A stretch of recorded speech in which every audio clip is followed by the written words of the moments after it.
Hi, Capstone students. Welcome to my little lecture video on goals.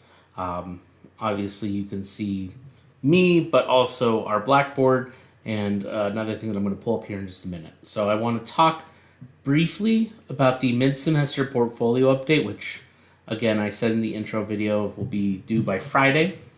So realistically, what I'm looking for with that mid-semester portfolio update is I just want to know where you are in the process. I gave you all the information that you needed for the portfolio in the beginning, right around week 1 and week 2. I gave you the guidelines. I told you the kinds of things to start gathering. You've emailed me already and discussed some of your thoughts. So this really is just me checking in to see how you're doing, because we are at week 5 of 8.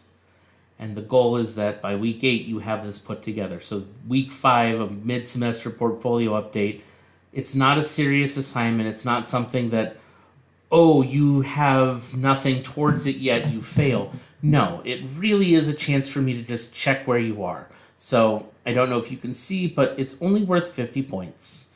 And really, there is no real rubric for it. It is literally just a chance for me to find out where you're at. So if you've started gathering the objects or the artifacts that you need, great. Tell me what you've gathered. If you've not even started it yet, tell me what's delaying you, what's stopping you. Really, this is a chance for me to make sure that you won't fail this, because the point of this class is to, graduate and be ready to go out into the career world. So please, don't panic about the mid-semester portfolio update. Don't think you have to have some big document ready. No, it's literally just trying to find out where you're at.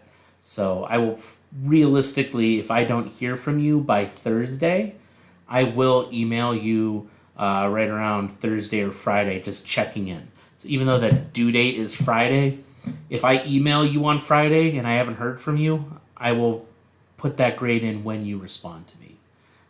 So really, it is just a chance for me to make sure that you are not falling behind. Okay? So that's the mid-semester portfolio update. That being said, we are in week 5. And as I said, the big focus is goals. Goal setting and getting ready for that list of goals. And so, yeah, if you click on this, the list of goals, yeah, what are you submitting? It's 20 points. I want you, for this assignment, what I want you to do is I want you to write out a list of attainable goals that you can achieve.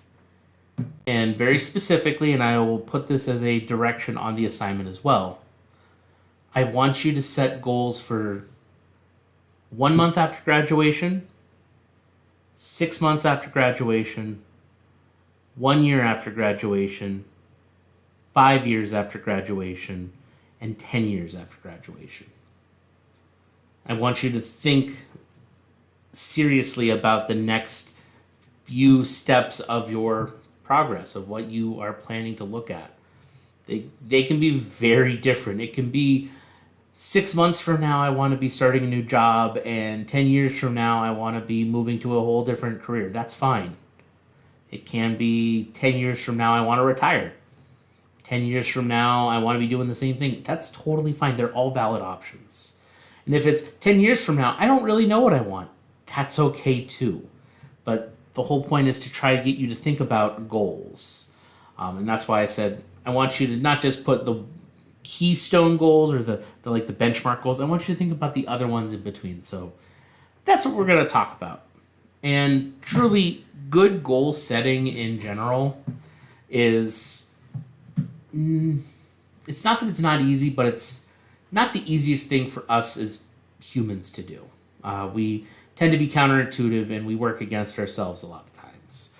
So it's important to talk about how to set SMART goals, and that's why I actually have this. I've had this for quite a while, and it's one of those things that I actually try to encourage students, even since I was teaching first-year experience types classes. SMART goals is something that I've been using since then. And so if you click on the SMART goals, it pulls it up, but I pulled it up in a separate tab This is a worksheet. I forget which school it came from, but so I know storyboardthat.com is where I got this form from, but it's another school. I forget which one now I worked with had this type of thing. And so anyway, SMART goals doesn't mean that they're smart. SMART is an acronym. And so for me to you personally, I'm going to encourage you to take this worksheet as a kind of guideline for figuring out your goals. You do not have to, hear me, look at me, you do not have to do this worksheet. This is simply here to help you visualize and figure out what exactly you want to do. So SMART goals means that they are specific, measurable, actionable, realistic, and time-oriented. That's what those mean. And so the worksheet itself actually explains what each one does. So specific, the S. Define your goal in as much detail as possible. Think about who, what, where, and when. So when we talk about specific goals, it's not be rich. It's not be happy. It's not be successful. Those aren't specific goals. Those are very broad. A specific goal would be work a full-time job that makes $60,000 a year minimum. That's a more specific goal. It could still be way more specific, but now you have some qualifiers like full-time. You have a qualifier in salary. And you also know that we're talking annual salary. It's not just overall. So you have very specific guidelines. That's what we want in a good goal. We want it to be specific. How long will it take? How long is it? What kind of information do you need? Who's involved? All that stuff. The second, and I do want to emphasize, this is one of the most important aspects of any good goal setting. And I'm not kidding you. Specific is important, but this is even more important. Measurable. Measurable goals are the best. Because measurable means you can follow it and see if you have succeeded or failed.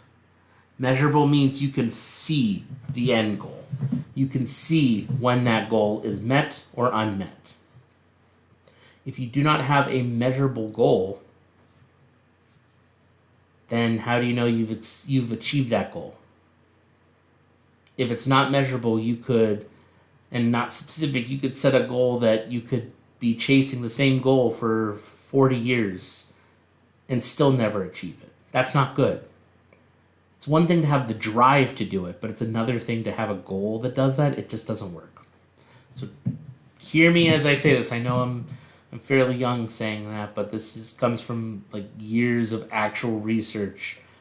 Measurable goals are what matters, not something that you can just keep moving the goalpost. You want it to be able so you can find when it truly ends. So specific, measurable. Actionable, now we're at for SMART goals. So actionable literally means what do you have to do to get it. We've already defined what the specifics of a goal and we've made sure it's measurable, but we have to make sure that it's actually kind of achievable and that's realistic, but the action that's required to get there. What do you have to do it? Is your goal to make $60,000 a year? Is that something that you can do in any career, or is it something you have to go into a specific career for? Is your goal to become a police officer? Okay. What does that goal look like? What actions need to be taken to reach that? If it's become smarter, okay, well, what does that mean? Number one, we're missing the specific. What is smarter? That's not very descriptive. Measurable. How do you measure smartness? Action. How do you become smarter? Some people would argue going to school. Some people say that's not what's required. this is why we talk about these types of things. How do we measure this information? How do we find this? Realistic, this is the thing that I tell all of my students, and I emphasize it specifically for my capstone students. Achievable, realistic goals. If you are currently working in a career that makes decent money, and you are taking these classes, and your goal is to go into a different career, is it achievable to go into that career right now and take a potential financial hit? For some people, maybe not. Is your career field currently disappearing because of current world politics and administrative decisions? Is it achievable to still go after that at this time, or is it smarter to hold off? These are real things to consider. Students past have had real world responsibilities that prevented them from going directly into their new fields. It's an unfortunate reality. But this is why part of the assignment that I have you do is setting realistic goals. I want you to think about what is the real achievable goal here. If your goal is to be happy, I'm sorry, that's not specific or realistic. Not that you can't be happy, but it's not measurable and it's not specific. What would make you happy? Is happy on a piece of property with 5 dogs and breakfast with friends every Saturday? If that's your goal, that's pretty specific. How do you get there? What actions do you need to take? How long will it take? Which is where our last piece comes in and why I use that as an example. The T is time-oriented. How long is it going to take? And that's the honest-to-gosh real reason why I ask you for your own goal-setting assignment to think about 1 month after graduation, 6 months after graduation, 1 year, 5 years, 10 years. Because the reality is, you might have a particular goal that you want to meet, but it's 10 years down the road. That's okay. That's fair. You're allowed to set that goal. Maybe your max level goal is only 5 years away. That's fine too. But the reality for a lot of people is that they want that instantaneous, I set the goal, I achieve it now and it's done. Some goals aren't going to be that way. A lot of goals take a lot of time. And so I want you to be real. I want you to be considerate of the actual time that it might take to achieve those goals. And that's why I said I really like this worksheet. You don't have to fill it out, but if you're the type of person that this might help, having this visual for yourself, do it. Go through this sheet, because the for later part, goalpost check-in, what steps have you taken towards your goal?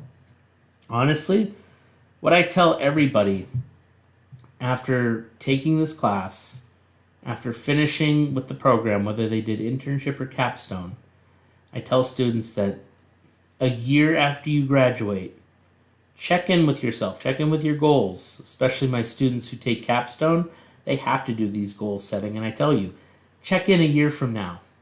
Have you made any steps towards achieving those goals? For some of you, you might, and for others, you might not. And either way, it's okay. But I want you to at least be aware that my job here is I am trying to get you ready for that next step, for when you are no longer a student. So think about goals. Think about SMART goals. And I want you to think about your future.